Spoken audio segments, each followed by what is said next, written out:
Renforcer les capacités, la prise en compte de la dimension genre dans les interventions de la FAO, la communication pour le changement de comportement, la visibilité des actions de la FAO sur le terrain et les défis communs de mise en œuvre du plan cadre de coopération des Nations Unies, tels ont été, entre autres, les aspects transversaux qui ont fait l'objet du deuxième et dernier jour de la 13e réunion multidisciplinaire du Bureau sous-régional de la FAO pour l'Afrique centrale, tenue le 31 mars en virtuel.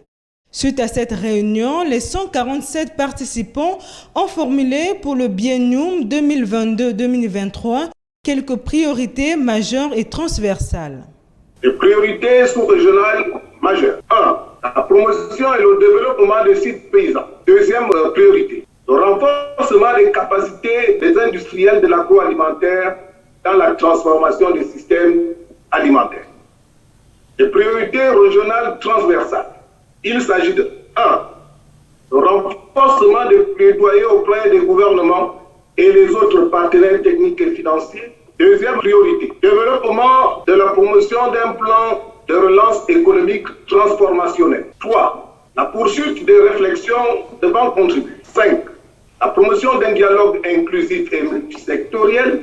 Prenant acte des résolutions formulées, le ministre gabonais de l'Agriculture, de l'Élevage, de la Pêche et de l'Alimentation a lancé un appel à l'ensemble des parties prenantes pour appliquer ces résolutions dans le but de développer l'agriculture. L'ensemble des recommandations qui ont été formulées au cours de cette 13e édition du MDT soient l'objet d'une appropriation et d'une application par l'ensemble des parties prenantes. Mais n'oublions pas que nos chefs d'État à Maputo et Malabo ont déjà pris un certain nombre de résolutions fortes pour faire en sorte que l'agriculture africaine se développe dans le cadre du programme détaillé de développement de l'agriculture africaine. Nos leaders, les leaders de nos États nous ont montré la voie. À nous de l'emprunter pour matérialiser de manière indiscutable, définitive, notre développement agricole.